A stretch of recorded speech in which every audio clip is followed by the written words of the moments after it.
Welcome back to the Crazy A's podcast. It has been a while since we've done one of these.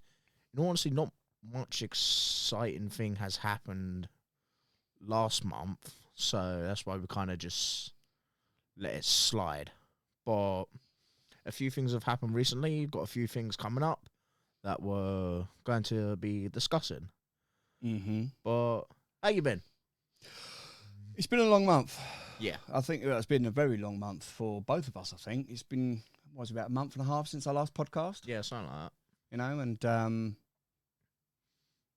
as you said, lots happened since our last podcast, since we had Billy, who's obviously not with us tonight, but, you know, we're all right, aren't we? Yeah, getting there. First up that I wanted to discuss, like we said in previous podcasts, you done the first audition for the Howl. I did do the first audition for the Howl, and I'll tell you what, it was brilliant. I can't complain. It was absolutely fantastic. I wouldn't change it. Don't get me wrong, as a fat pasty like myself, I had to really go at it. Oh, yeah. And I had my judge, you know, the one that was obviously keeping an eye on me was Carmen, as you know. Carmen's amazing. Yeah, she's funny. Yeah, she is. We had, who was it? You had Callan there, you had Joe, Carmen, and a couple of others. There was 5 in total. And Michelle and Gaz. Yeah. But obviously I didn't really... It's because obviously I was more focused on Carmen, obviously trying to impress her for the audition. Yeah. And yeah, it was absolutely brilliant. Absolutely brilliant, you know. What do you reckon was your favourite part about the first audition? Trying to scare Joe.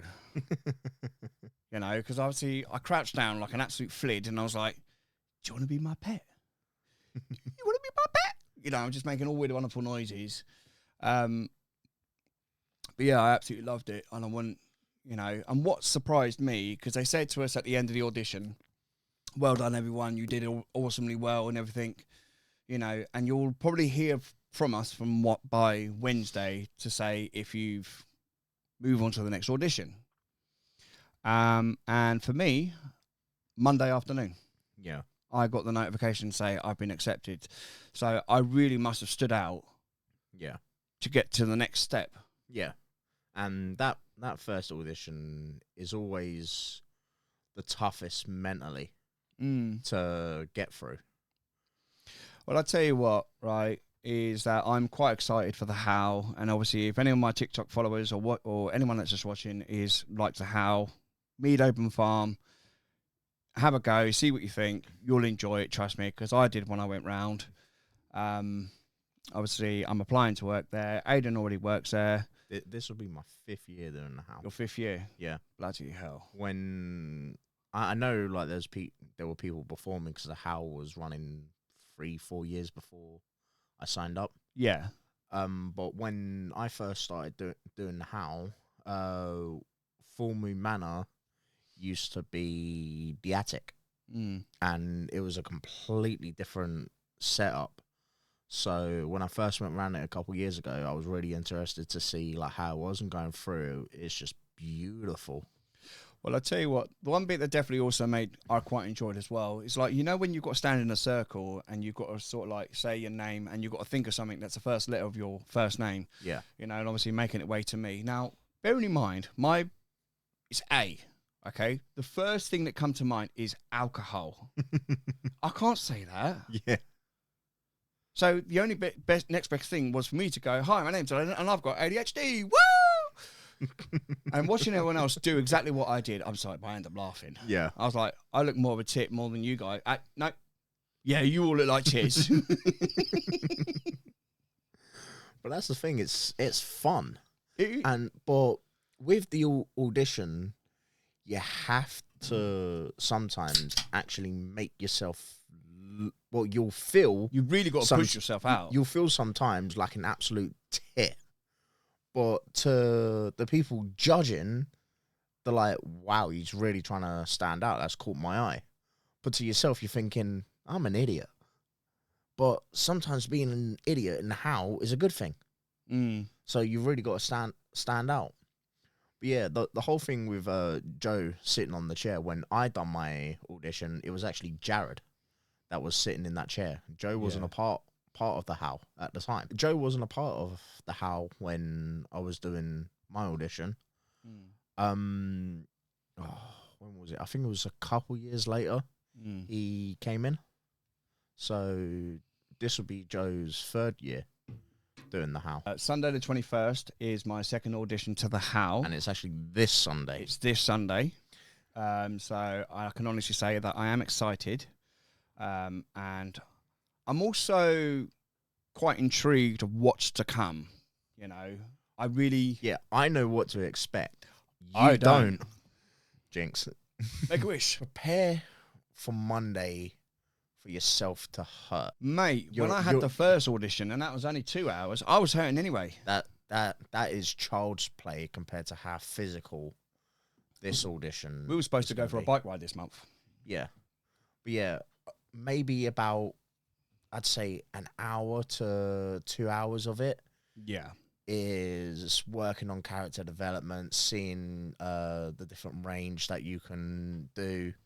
I know about half hour to an hour is the warm-up exercises that you can do. The physical aspect of it, my God, it hurts the next day. And am I going to be crawling out of bed going, I sound like the bloke, one of the zombies from Shaun of the Dead? Yes. But the Howl second audition is very physical. You will need painkillers.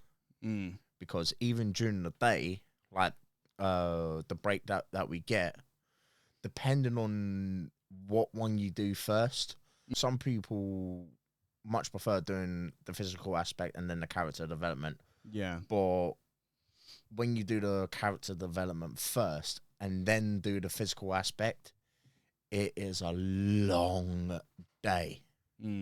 Very long day. Yeah, because ain't it going from 10 to... Well, we got to be there for 9:30. Yeah. But... I'm pretty sure we've got to be there for 8:30. No, 9:30. My email said 9:30. Apart from the Howl, our lads' weekend is paid off. Woohoo! So, come November, going away. Kai, if you ever watch this, prepare to get blackout drunk. We are gonna get him so drunk. I will not be held accountable or responsible for his actions. No, we should sign a contract to say we are not responsible for how he gets. Sort of like a waiver. Yeah. And even though he's over 21, get your mum to sign it anyway. If he ends up in a hospital, not our fault. Yeah, I'll drop him off, but I ain't picking him up. You can come and get him. This boy's got no hope with us, hasn't he? He's fucked. Yeah. He's absolutely fucked. Well, but yeah, no, I think I need to give him sort of preparations of like, because I only have one rule when I'm drinking. If you're drinking with me... You're drinking. You have to keep up with me. Yeah. Now, bear in mind, my other half will tell you, and I'm not proud of it, but I drink JD, Jack Daniels and Coke like water, and obviously this is a true story. I drank nearly a whole litre of JD and I was still standing. Yeah. And obviously, Jill tried to kill me at first, but she was quite impressed of how much I drank and I was still standing. Yeah. When we have your stag do, you're going to be fucking blind out. Mate, I expect to be arrested. You're not going to get arrested. I'll make then sure. It's not a stag do then, is it? Well, I do have handcuffs in my loft. Oh God, you just made it sound gay. I want to get I want to get arrested by a man in uniform, not by you. I can put the uniform on. Oh, piss off! I'm looking forward to my stag do. I know you said you're going to start planning after the Howl. Once we get the Howl and the lads' holiday out the way, that's when I'm going to start planning, because the Howl to me is such a big thing. Because to you, you see a lot of fun, acting. I'm fucking, Yeah, you're really excited for it. For me, it's literally my dream job. If I could do it all year round, I would. Oh, yeah. So, what else got going on with me? I don't know if I mentioned it last time, but these last few weeks, I have been in talking therapies. because I was in such a bad place. Nobody would know it on YouTube unless you knew me quite well. But I was in a really bad place mentally. Yeah. But I've been doing CBT therapies, controlled behavioral therapy, to learn about like how you're feeling, learn about the symptoms of your PTSD, and learn how to basically control yourself. At first I did struggle, but lately I have just been in such a good place mentally. I've been laughing things off that months ago I would have been kicking myself about, and actually really enjoying getting back into things that I used to really enjoy. Yeah. It's like gone back to going to football regularly, and whenever James wants a referee or a lino for some of these football games, because James has gone into coaching in football. Yeah. He'll always ask me if I can either run the line for him, or if it's a friendly, be the referee. Yeah. And I am eventually planning now to do the referee course, so then I could get paid for it. Yeah. As well, which would be brilliant. And yeah, it was like, even last night went back to playing pool on a Monday. Yeah, it was the end of the summer league, but I'm going to be playing through the winter league, which starts up in a couple of weeks. Yeah. As well, like going back to playing on a Monday, then possibly playing for the Tons on a Wednesday as well. I gave up Mondays because mentally I couldn't handle it. Yeah. In all honesty, I should not have been playing last season on a Wednesday, because I was mentally gone. Yeah. Like you saw how bad I was. I wasn't myself. Nah. But it was like last night, lost 1-1-1. When I lost the frame, it was my own fault. I laughed. Well, sometimes that's the best thing to do, though, is just laugh it off. But it wasn't a laugh like, come on. It was a laugh that I generally found my mistake funny. And I was like... Because I know sometimes in the season, last season, you'd be like, oh, for fuck's sake, you'll throw your cue and just sit down in a hump. But if to hear you be like that, it's actually quite humbling to know that you're starting to... Yeah, like I very gently put my... slid my cue on the table, and I went down, put my hands in my face, but it wasn't like put my hands in my face, angry, sad, or anything. I put my hands in my face. I was like, oh my God, I can't believe I just did that. And I'm smiling, I'm laughing. And literally I stood up, shook Russ's hand, walked over and went, sorry boys, that was a stupid mistake. And I just laughed. Yeah. Then when the second game came around, was playing the exact same player. It wasn't one of those, oh, for God's sake, I'm going to do it again. I just put my headphones on like I usually do. Whilst I'm playing, I'm singing to myself whilst I'm playing ball. And I'm just laughing, having fun with it. Yeah. And the third to last shot that I done. I think, from my opinion, now that you're back into that sort of calming environment, whereas Gary, when he used to run the odds B, you know, he put stress on you rather than be like more of a motivating person. Yeah. You know, so now you're back into that calming environment, you can relax, you can play your game. Yeah. You know? But yeah, like my third to last shot, I knew exactly like what ball I wanted to go for, but I snooked myself on one of the other balls. And I didn't think, oh, for fuck's sake, I've snooked myself. I know what I'm going to do, but I'd rather not do it. Yeah. No, I just turned around and went, screw it.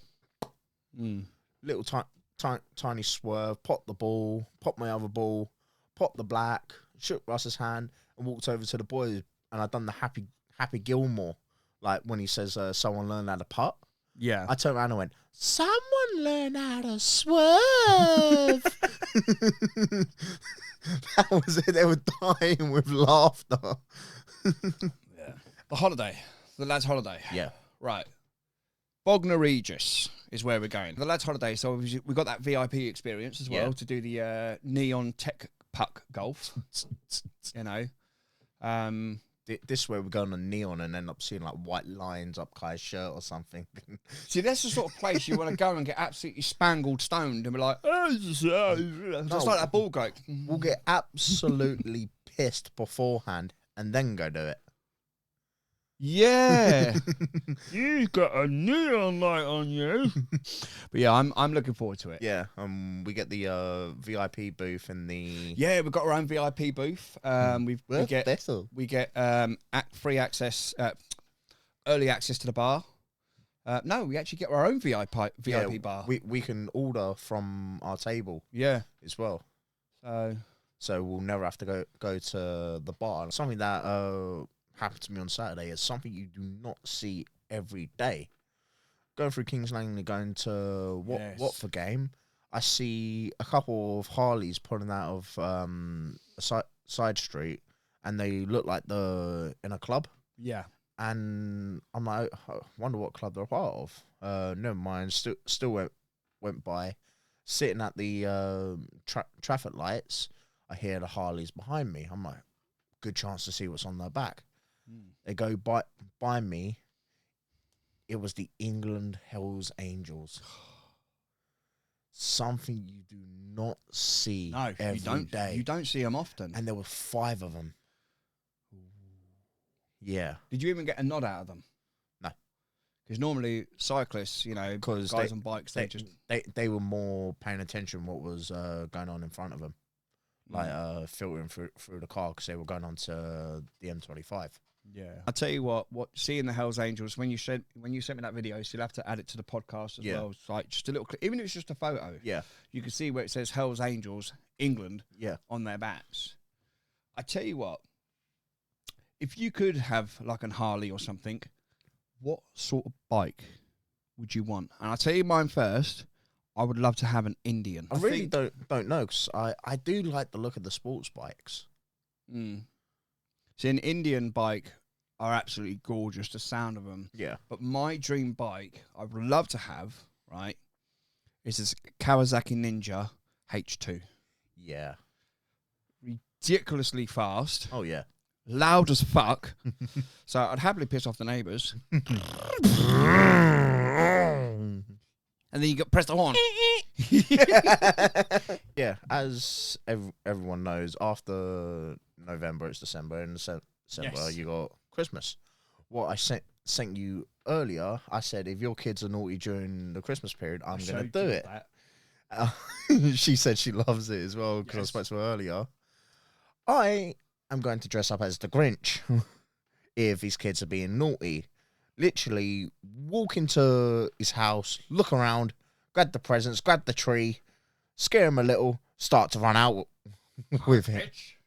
I hate you've been naughty this Christmas. And she actually said she knows who the Grinch, that your kids know who the Grinch is. Yeah. So that's the thing. Every fucking Christmas they watch the Grinch. Yeah. But to be fair, I've actually turned around and said to him, as soon as Halloween's finished, I'm putting the Grinch on. Going back to the beginning, it's been a while since we've done a podcast because, you know, a lot's been going on in August. It's not only that. With me, nothing's really happened.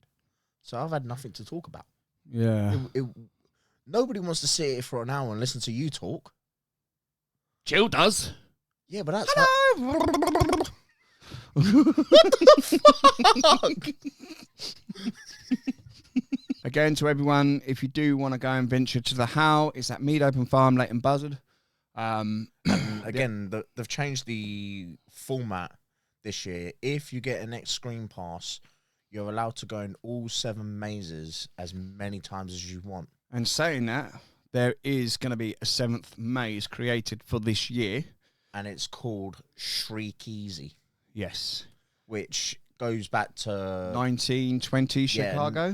1920s during the speakeasy era, where there was a lot of like I think it was like illegal tobacco and alcohol going on around the times. So that's a brand new maze for 2025.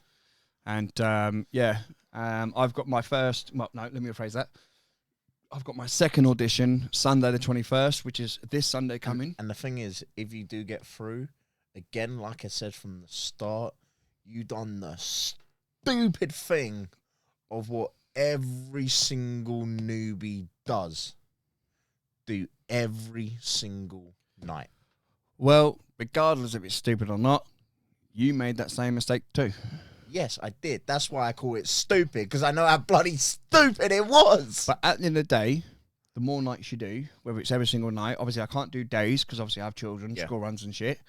You know, if I didn't have commitments like kids, then yeah, I would do the days as well. Yeah. But because I drive and where we live compared to where my daughter's school is, I need to do school runs.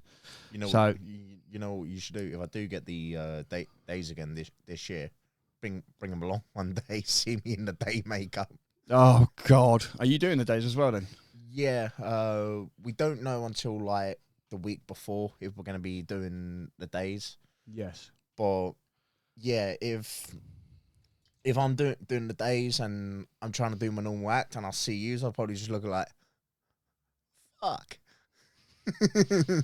I do like Because I know for a fact you will rinse the shit out of me afterwards for... Hello, it's Uncle Aidan.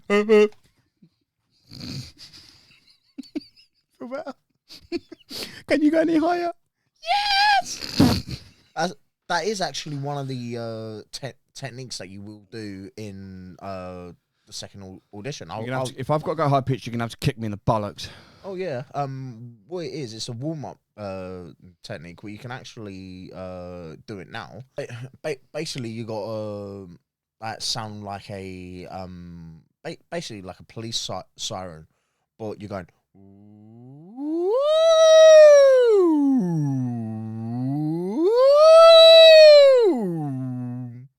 That is one of the things that we will do on Sunday. And the key to it, believe it or not, to get more vocal range out of it, drop your jaw. Because people trying to go high pitch,